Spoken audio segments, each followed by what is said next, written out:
Hi வணக்கம் எல்லாருக்கும். இன்றைக்கி யூனிவர்ஸ் உங்களுக்கு சொல்கிற லவ் மெசேஜ் என்ன அப்படின்னு பார்க்கலாம். என்ன லவ் மெசேஜ் உங்களுக்கு யூனிவர்ஸ் கொடுக்குறாங்க, உங்கள் பர்சனோட கரண்ட் எனர்ஜி என்ன, உங்கள் லவ் ரிலேஷன்ஷிப் எப்படி இருக்குது, யூனிவர்ஸ் என்ன சொல்கிறாங்கன்னு பார்க்கலாம்.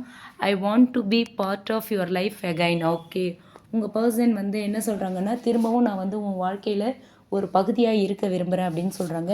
இது நீங்கள் 2 பேருமே ஒரு செப்பரேஷனில் இருக்கீங்க அப்படிங்கிறத காட்டுது. ஓகேவா? ஆனால் இன்னமும் உங்கள் பர்சன் உங்களை விடலை. அவங்க மனசு முழுக்க உங்களை பற்றின லாங்கிங் இருக்குது அப்படிங்கிறத காட்டுது. ஓகேவா?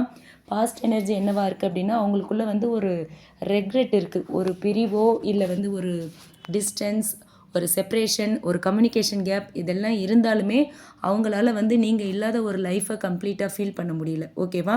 அவங்களோட மனசில் எப்படி திரும்பவும் ரீயூனியன் ஆகலாம், திரும்பி போகலாம் அப்படிங்கிற கேள்வி இருக்குது. ஆனால் கூடவே ஈகோவும் இருக்குது. அதனால் வெளியில் ஸ்ட்ராங்காக இருக்கிறது மாதிரி இருந்தாலும் உள்ளுக்குள்ளே உங்களை பற்றி மட்டும்தான் நினச்சிட்ருக்காங்க. உங்களை நினச்சி ரொம்பவே வருத்தப்படுறாங்க. ஸோ அவங்க உங்களை ஒரு சோல்மேட், ஒரு லாங் டேர்ம் பார்ட்னராக தான் பார்க்குறாங்க. உங்களோட இருந்த அந்த இனிமையான நினைவுகளை இன்னுமே அவங்க நினச்சி பார்க்குறாங்க. அது அவங்கள ரொம்பவே ஹாண்ட் பண்ணிகிட்ருக்கு அப்படிங்கிறது தெரியுது. ஓகேவா?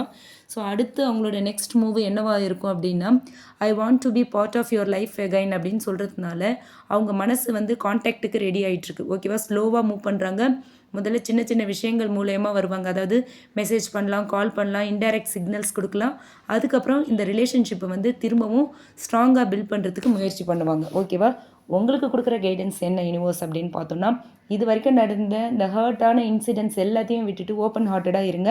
ஆனால் அவங்கள உடனே ட்ரஸ்ட் பண்ணாமல் அவங்களோட ரியல் ஆக்ஷன் என்ன அப்படிங்கிறத நல்லா கவனிங்க. உங்களுக்கு பேஷன்ஸ் அண்ட் கிளியர் பவுண்டரிஸ் தான் முக்கியம். Okay, thank you.